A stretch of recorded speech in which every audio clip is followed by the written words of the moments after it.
welcome to About Town. I'm Susan Stevens. And I'm Kathy Whiteman. Thanks so much for joining us as we kick off the new year About Town. We'll take a look back at the best stories of the year, and I'll have my interview with Lady Gaga and feature flicks later in the show. Okay, so you just said Lady Gaga.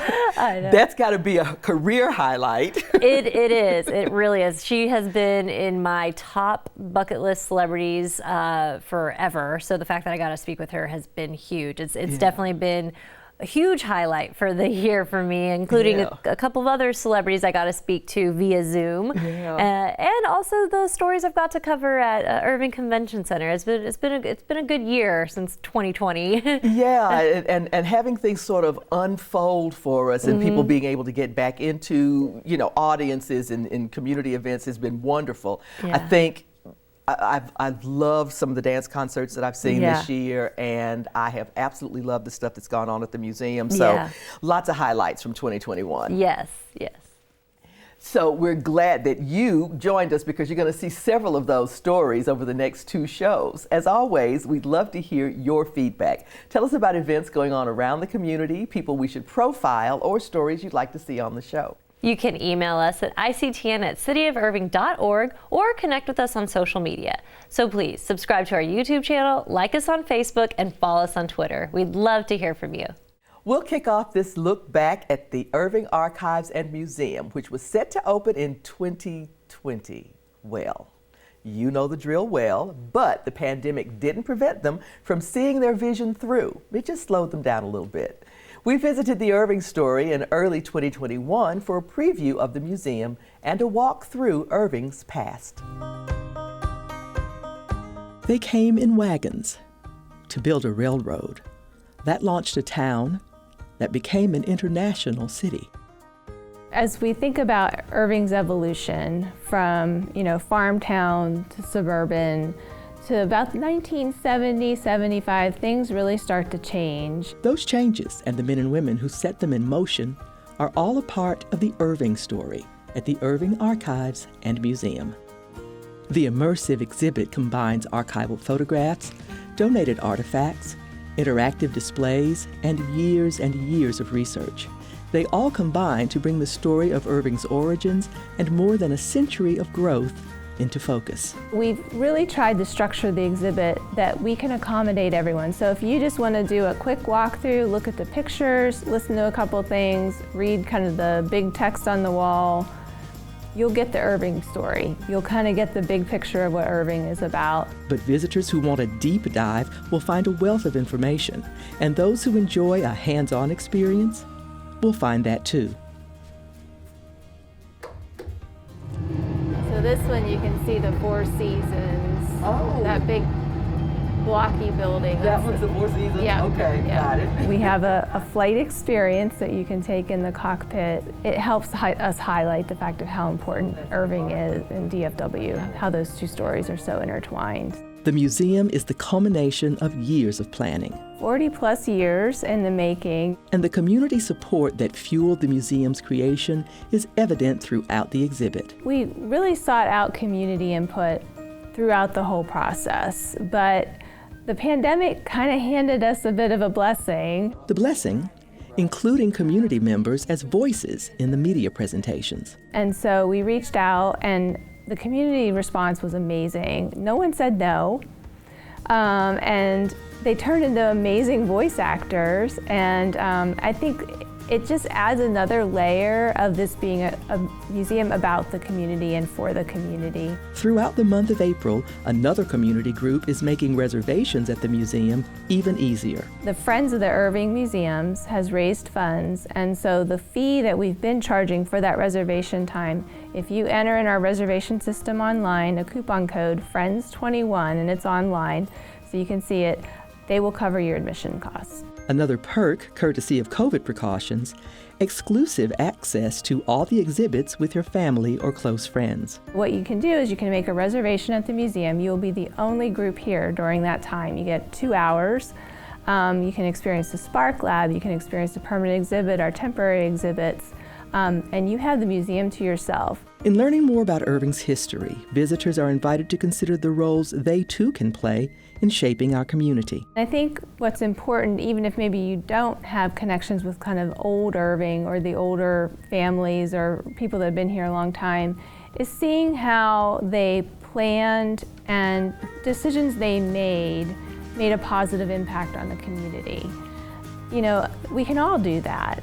And I think, you know, when we think about everything we've been through in the past year, understanding how people in the past have been change makers and how they've been able to impact the community for good is something that's just really important for us to all to have an appreciation and an understanding for, and to be able to identify with.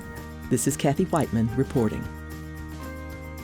One of the hottest events at the Irving Convention Center in 2021 was Zest Fest. I can say from my personal experience, Zest Fest really turned up the heat. Things just got hotter in Texas as Zest Fest 2021 is bringing the heat with some sauces and spices that we're about to try. It was another year of sweat and tears. Feels like my mouth is starting to explode slowly. That one is hot.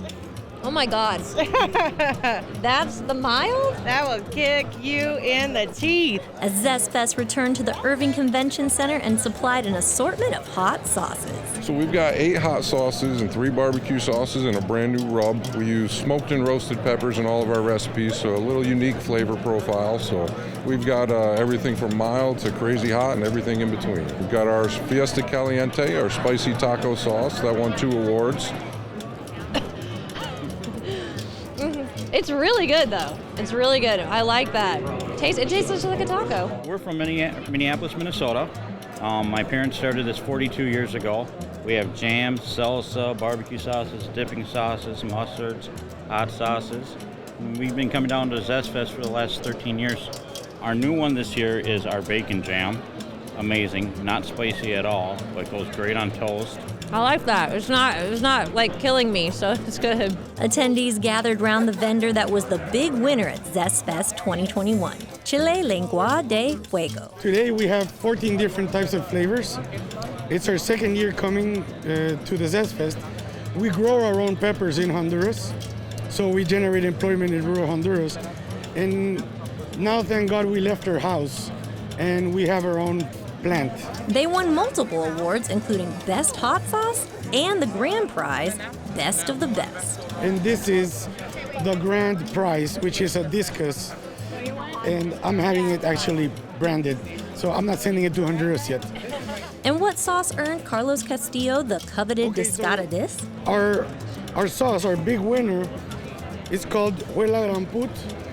That in Spanish means son of a beep. Everything Reaper is painful. You're gonna burn for like 30 minutes. But those 30 minutes are 30 minutes of enjoyment. I feel it on my tongue. That spot is just numb. As if the sauces weren't hot enough, Zest Fest also hosted a jalapeno eating contest. Once you started, it was fine. It wasn't hot, but now after it started to set in. It's getting there. Mouth is a little on fire, not gonna lie. It's a little hot right now. But not everything at Zest Fest is meant to burn. This is a sweet hot German mustard that used to be, it was my grandmother's recipe, so I can take zero credit for it. But it took 3 generations to finally get it out to the market. But it's sweet, disappears, a little bit of heat, that disappears. It's 2 flavors in 1 jar, and people either love mustard or they just don't know it yet. My toffee is a semi-sweet chocolate almond toffee. It is an award-winning toffee. I pride myself in having extremely thin toffee, and it's going to crunch and then melt in your mouth. That's so good. Whether you like the sweet, I always walk away with toffee. I have more toffee than I need to know what to do with. Or enjoy the heat. Gotta spice up life a little better than the bland stuff, you know? Zest Fest has it all. For About Town, this is Susan Stevens.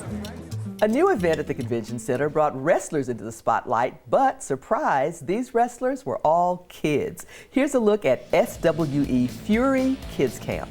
The Irving Convention Center hosts a special SWE Fury event.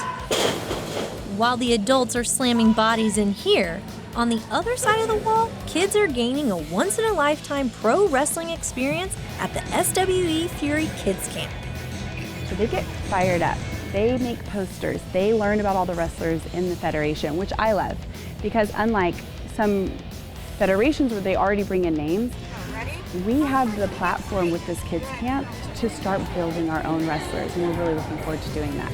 Eventually what I do is I want to take this kids camp and go into a pro wrestling school from a younger age up to about 16. And then, from 16 to 18, we want to try to grow organically to get them ready to be professional wrestlers. Meet Red Fury. I'm going to beat her into next week. Lacey. You're going to go good night. And JC Jax. And I'm fearless, and I can take down anyone. And Charlie Haas, you're next. Bring it, baby, bring it. You got to know, if you have more knowledge than me, then you're going to probably beat me. These are just 3 of the SWE Fury campers who are fans of the show.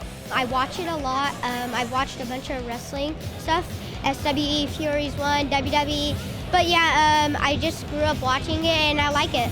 All these campers are participating in a day of pro wrestling activities. They're getting their face painted, they're taking promo pictures, they're learning if they want to be a good guy or a bad guy. They're going to learn the basics of professional wrestling and about body language and facials. A wrestler that instills fear with his facial expressions is the Boogeyman, who enters the camp with real-life worms in his mouth. I'm the Boogeyman, and I'm coming to get you. He chases the children and asks the question, Are you a good kid or bad kid? Lacey Von Erich is the president and owner of SWE Fury, which is a Texas-based pro wrestling television show. She comes from a long line of pro wrestlers, some of whom tragically passed away. She explains her background and family legacy. Well, so Granddad started WCCW, and he then had a bunch of sons. And 5 of those sons became pro wrestlers. One of them was my dad, Kerry Von Erich, who was the Texas Tornado. One by one, they all started passing away. My dad was the last one that passed. There's a lot going on with those days of wrestling. A lot of deaths. It's still going on. And so I definitely want to change things. This is absolutely a family-friendly, even though it's very Texas in your face kind of wrestling. It's very much like the Sportatorium, what my dad did and everything. But I really want to take care of them. And this is actually my first show that I own. So I'm really excited about it. Which is why the kids camp means so much to its organizers. They get to know the wrestlers, they have so much fun, and we create this memory that they can't forget. You going backstage and you coming out and you getting in that ring and with all the lights and all the cameras, how are we going to forget that? I look back when I was their age, I didn't have access to a ring, and we didn't have access to these type of promotions. For me to teach them, because I had a lot of great teachers. Now what I can do is take what I learned from the greats, the pioneers, and pass it down to the kids. And every kid finds their own value in the camp. It's really fun and entertaining. There's a lot of activities and you get to meet cool wrestlers. Because I get to meet my favorite wrestler. Who's your favorite wrestler? Lacey. The SWE Fury Kids Camp makes fantasy become a reality, while also honoring Lacey's late father. That always chokes me up. Almost every show I come out and the kids are going crazy, the kids are in the ring, because he was all about kids. And I always say, my dad is here. Like, my dad would be so proud. SWE Fury encourages every kid interested in pro wrestling to sign up for their next event. For About Town, this is Susan Stevens. This week in Feature Flicks, Susan interviews Lady Gaga about her Oscar-worthy performance in House of Gucci. The Golden Globes and Critics' Choice Awards have already nominated her for Best Actress for her role as Patrizia Gucci. So, as always, Lady Gaga's the one to watch. Here's Susan's full interview. It was a name that sounded so sweet, so seductive. Synonymous with worth, style, power. But their name was a curse too.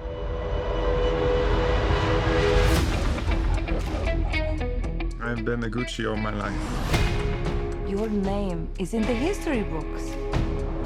Paolo, you are Gucci, you need to dress the part. It's chic. Hi, Susan. Hi. How are you?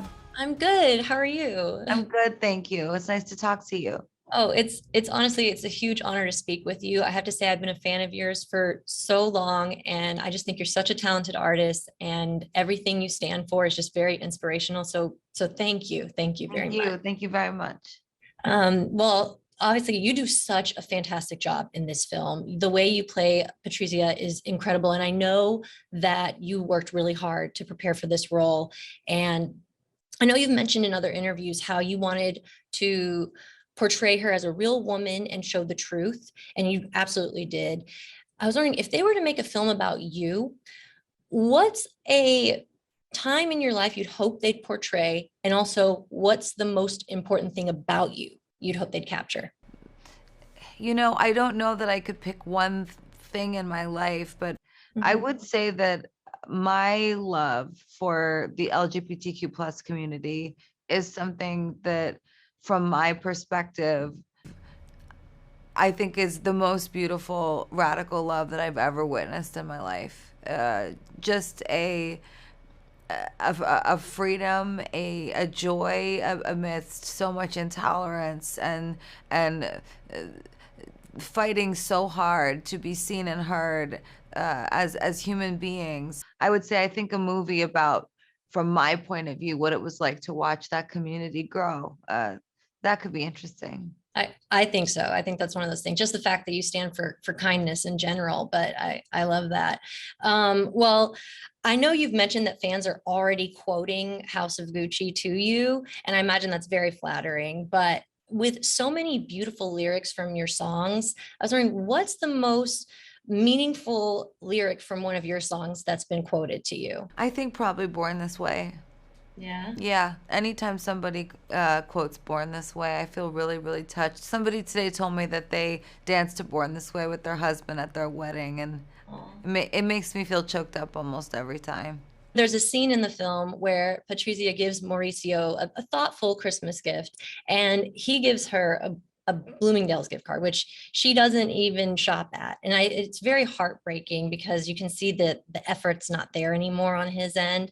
And I was wondering, what would be a gift that your significant other could give you that would show you that they don't know you very well and they seem to have lacked care? Because of the class of the Gucci's, when he gave her that Bloomingdale's gift card, the message that he was sending to her as his wife was that he viewed her as less than him, and that and Patricia grew up with much less than the Gucci's, and a lot of her life she was in survival mode, trying to be as great as them, and she was never as shiny. So to me it was less that he didn't know her, and it was more that he was trying to send her a message that she was less than him.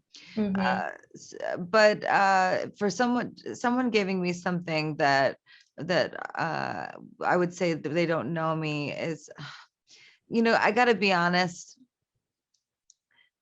any gift is very well received by me. I think gifts are kind. I think that I'm somebody that if somebody gives me an apple, I'll say thank you so much for this apple. I'm not going to go, I really prefer pineapples.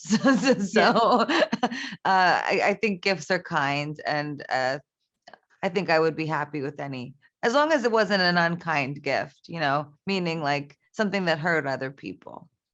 That's fair enough. Yeah. Well, thank you so much for your time. I really appreciate it, and wonderful job in this movie. Thank you so much.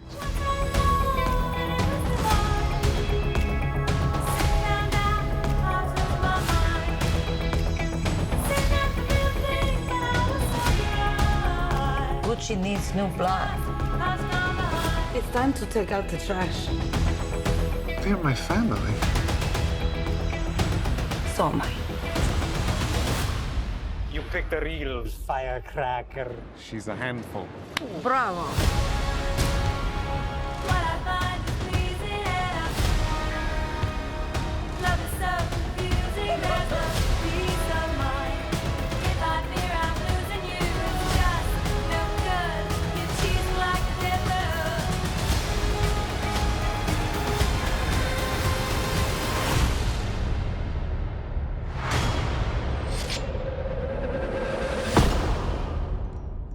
I don't consider myself to be a particularly ethical person, but I am fair.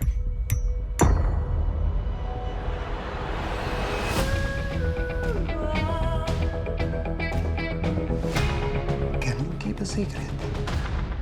Father, Son, and House of Gucci. The Laughter League took its show on the road with Circo Metropolis, a traveling circus with some hands-on activities with the performers. Here's a look at all the fun. We are Circo Metropolis, and we are thrilled to have you here today, and we love applause, so go for it. Yes.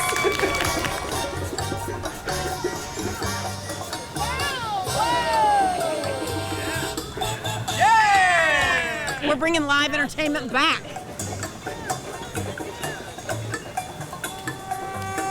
Circo Metropolis is a fairly new part of the Laughter League. Our mission is to empower families with the inspirational power of laughter, and we think that laughter can change the world. We've got kids here learning how to climb on the aerial silk and do hula hoops and juggle and all of those things, and then we have some other fun stuff coming up this afternoon. Yep, we also have drumming, learning some drumming with Len Barnett and Kathy Whiteman, which is great. But we're at Clyde Warren Park. You know, this is such a beautiful park, and it was made for circus. We actually have hanging points on the stage where we can hang our aerial apparatus. Normally we have to set up our own rigs. So I think we've got a beautiful day. 70% chance of rain. Not today. We'll be doing about an hour-long show, which will involve 2 aerial acts, a lyra, which is a round trapeze, and a web, which is a rope. So those are our 2 aerial acts. We have juggling, lots of clowning, some live music, and some live storytelling during the show. Snapped it up, yes. The whole idea behind what we do at Circo Metropolis and Laughter League is that we engage and empower children and families. And the circus arts is an amazing way to do that, because a kid can learn pretty easily how to juggle or how to do the hula hoop. And when they do learn a skill like that, their self-esteem goes through the roof. It teaches them team building, and it's really fun at the same time. And it grows a certain appreciation for the circus arts, which are really great for, as Tiffany said, self-esteem. But they're also, once the show starts and the kids see the professional circus artists doing the same skills they were learning, they have a brand new appreciation of really the time, dedication, and hard work it takes to be a circus artist. It's actually science. So kids are actually doing science when they're doing circus, and they don't even think about it. So they're filling their STEM requirements right here by learning about gravity and rotational velocity and balance. It's pretty amazing. And I think the other big thing is that language. Circus has no language barrier, especially now, just coming out of this whole COVID experience.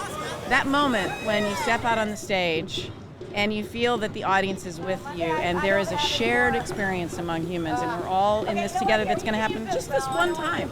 We'll do it again later, but it won't be the same experience because different people will be there. And so to me, that's magical.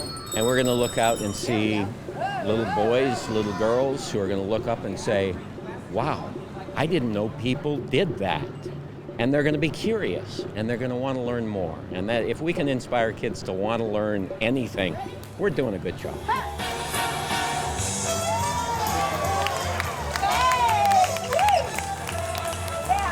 One of the most fascinating people we met in 2021 was artist Natalie Lambert. We talked with her about her exhibit, I Love You Very Much, but... I take the charcoal and I go in with values such as black and gray and a little bit of white, and I start creating the surface of just these forms and lines and this sort of energy. Natalie Lambert's exhibit in the Irving Art Center Focus Gallery is eye-catching in an unexpected way. Her abstract paintings and drawings seem to churn with a restless energy that make a viewer stop and wonder, what am I seeing here? What are these images? It occurred to me as I was creating these that I was using the same palette to build this rosy, fat, turgid is the word, voluptuous, cherubic skin. Skin, but not as an identifiable form. There's the suggestion of a neck or an ear, but nothing quite what you expect. That could mean something, but then they don't. And so I kept choosing these clinching and grasping and ever more violent as it went on, like control and manipulation and squeezing. But it was fascinating to me that it also could look like the thigh of a baby. Lambert creates visual metaphors for the tension between innocence and cruelty to explore the ways people choose either to help or to harm each other. The show is very broadly about love versus hate and the decision that you make if you're going to make a loving choice or if you're going to be hateful. And the work is very much about current times. Each piece is constructed as an allegory, part of the age-old story about acceptance or denial of another's humanity. This one's called I'll Think About That Tomorrow, Tomorrow is Another Day, and that's from Gone with the Wind, Scarlett O'Hara. People latch on to that movie for the romanticism of the time period, which, if you're willing to empathize, it's not romantic at all. It's horrifying. Lambert deliberately chose not to make pretty images for this exhibit, feeling a responsibility to reflect the times.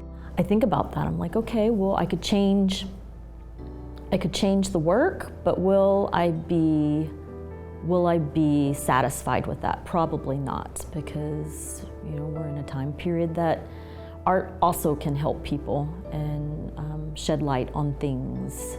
And she hopes viewers will let the work remind them that the choice between love and hate is in their power. This is Kathy Whiteman reporting. We'll close our Best of About Town 2021 like we started it, at the Irving Archives and Museum. At last, the museum celebrated their grand opening in style with rum runners and rug cutters. Kathy was there and brought us this story. Gamblers and gangsters and dolls, oh my. It was the hottest juice joint in town, but you had to be in the know to get inside. Password. White lightning. White lightning. White lightning. So moonshine was often referenced as, or illegal distilling as white lightning, and it was potent stuff. It was also the perfect password to attend Rum Runners and Rug Cutters, the Irving Archives and Museum Grand Opening Gala. This has been a long road, a longer road for the city as a whole, right? 40 plus years. I think of all of the people for the last 30 or 40 years who wanted this night to happen. We started this project in earnest in 2017. All of the hard work that's gone in over the last 3 years to build the museum. Of course, soft opened in 2020, and the grand opening is 19 months later. It was definitely worth the wait, and attendees celebrated in fine speakeasy style. We're really excited because it is just a full-on prohibition party. We've got dancing, we've got live music, a raffle, a photo booth, so just a lot of really fun stuff for our guests to get to experience, and of course exhibits to see too. This is actually a very rare moment that we're going to have 2 national touring shows in the museum at the same time. We have 2 Minutes to Midnight, The Architecture of Armageddon, and we also have the National Endowment for the Humanities touring exhibition, Spirited Prohibition in America, which is what is giving us our theme this evening. The crowd thoroughly got into the spirit of things, with guys and dolls right alongside the original Hatchet Woman herself, Carrie Nation. And another big hit, the food. Our Nimitz culinary program has really come to our rescue tonight, and we're just so excited to be able to partner with the high schools as well as our local restaurants to be able to provide the food for the event. It was a great party in a space that honors our history and our future. We celebrate the people who have had incredible ideas and the bravery to see them through that built an entire city. We have the Spark Lab here to inspire the next generation to do the same thing. If we did all of this and we got together and we made Irving what it is today, what can we do for tomorrow? This is Kathy Whiteman reporting. And that wraps up this edition of About Town. Thanks for joining us. Please be sure to tune in next time for part 2 of our best stories of the year. If you didn't see your favorite stories in today's show, be sure to check out the next one. We'll leave you tonight with music from Guitars and Stars benefiting the Irving Schools Foundation. For About Town, I'm Kathy Whiteman. And I'm Susan Stevens. Have a great evening.